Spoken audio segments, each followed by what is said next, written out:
Good morning from Campbell Avenue Farm. I'm standing here today on our iconic property that has been part of the University of Arizona since 1909 when it was gifted. Many of you have told me about your memories of this property as students doing your education here. Many of you have told me about parties that have been hosted here. We had the opening of the School of Animal and Comparative Biomedical Sciences here.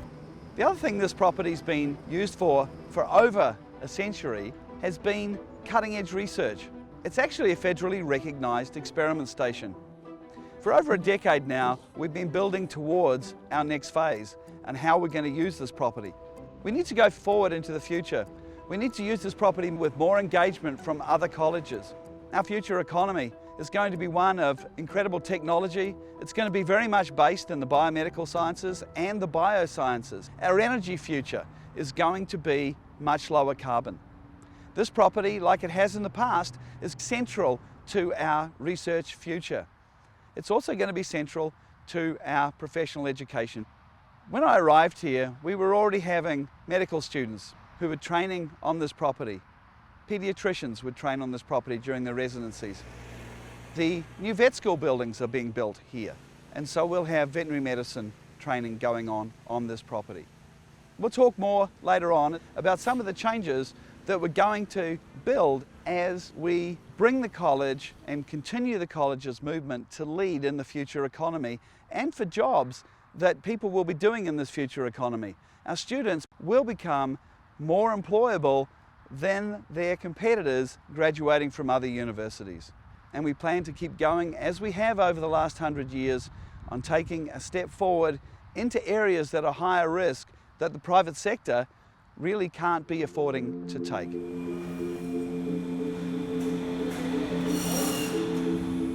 So I'm standing here now in front of what you all know as the Meat Lab. It's officially called the Food Product and Food Safety Lab.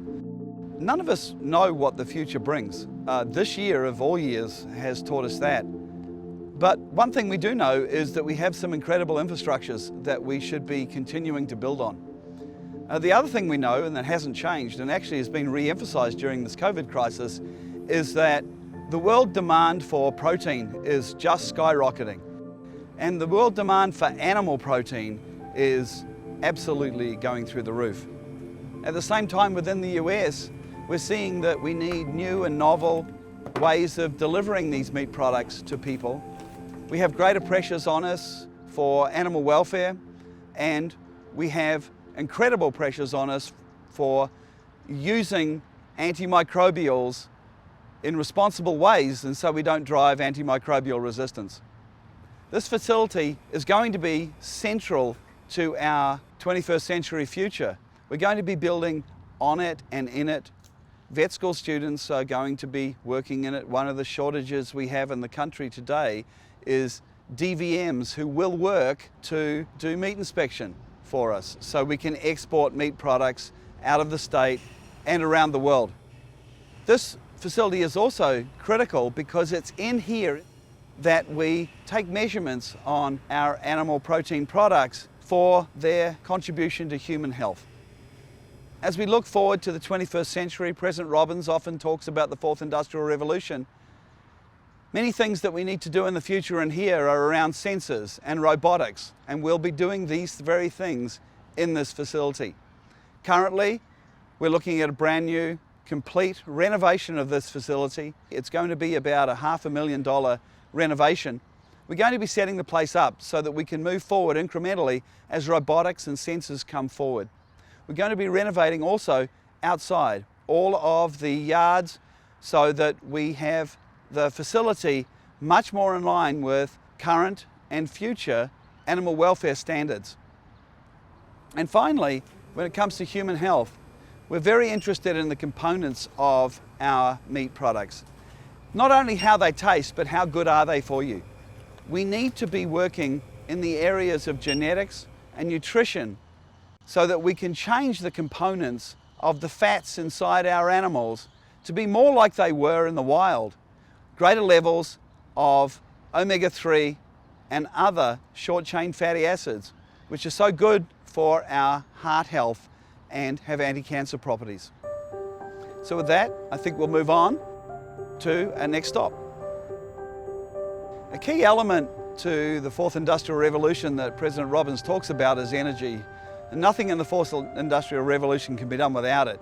Whether we're talking about robotics or data science, our computers, everything we need, everything we do, our whole society runs on energy. The problem is societal pressures are to have that energy be low carbon. You can see behind me that we have solar panels. These solar panels actually provide a large proportion of the power to the Food Product and Food Safety Lab and to the other facilities we have on this property. But we need to look towards a future where we are making more use of more of the products. I talked before that we were looking at a bioeconomy. We're looking at more than a bioeconomy. We need to look at a circular bioeconomy. And that is where we're deriving incredibly high value products and not just energy from biological byproducts. The byproducts of animal slaughter, the byproducts of growing plants, the byproducts of our waste streams. And so one of the things we're going to be doing as we look to the future is this is going to be a key element of our future's experimentation in the circular bioeconomy.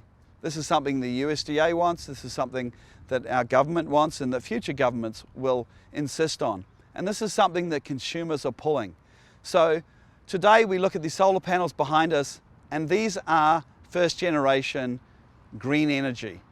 We'll be talking more later about what the second and third and fourth generation of energy sources will be that don't require releasing enormous amounts of carbon and other greenhouse gases into the atmosphere. You know this property is Campbell Farm, but it's a federally regulated experiment station site. I'm standing now in front of our Agricultural Research Centre. It's a multi-million-dollar facility.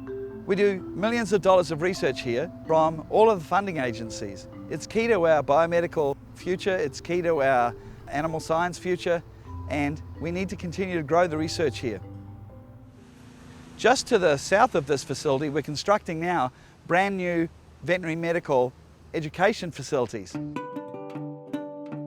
So not only is there going to be increasing demand for animal protein in the world with far less resources, but markets are fragmenting, they're decommoditizing. This part of the property you see here is irrigated grassland. We can grass finish animals, and we could even do an entire cycle of grass-fed animals. This is important because animals' muscle composition changes on how you feed them. Arizona's blessed with a proportion of the state that is grassland, where ranchers are actually finishing animals on grass. And what we need to be able to do is replicate that, and replicate it with our partners in the private sector who have the genetics to make a difference. And not only that, but all around me is an incredible amount of biomass which has been broken down, which can be used for valuable byproducts, and we'll talk about that in just a minute. For our last stop this morning is a facility many of you recognise from your livestock judging days. It's clearly a feedlot. The fourth industrial revolution that President Robbins talks about, a lot of people focus on the engineering aspects. And to be really honest with you, the engineering aspects are pretty easy. It's just physics. It incrementally happens, it's just math, and it's just engineering. These are all pretty easy things compared to biology. A cow is nothing more than the most complex bioreactor we've ever known.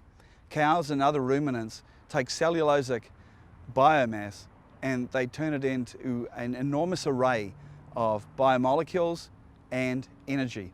And then they turn that, of course, into cows. Cows are multiple genomes. There's the cow's genome, and there are the thousands of genomes that are the microbial communities that exist in the rumen. And again, a rumen is nothing more or less than a biodigester.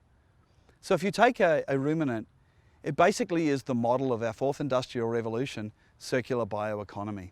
If you look at a cow or its ancestors in the wild over 4.5 billion years of evolution, you'll see that the entire cycle, the entire system is completely self-sustainable. One of the things that, as I said before, one of the things that our consumers require and demand is fragmentation in products, decommoditization. They really want to know a story. They want to know where their animal products came from. They want to know that their producers are looking after the planet. We all know that clearly our ranching community does this. Arizona wouldn't be the tourist economy it is today if our ranchers weren't doing this. So what we have behind me is what looks like a feedlot. The current feedlot we have is decades and decades old.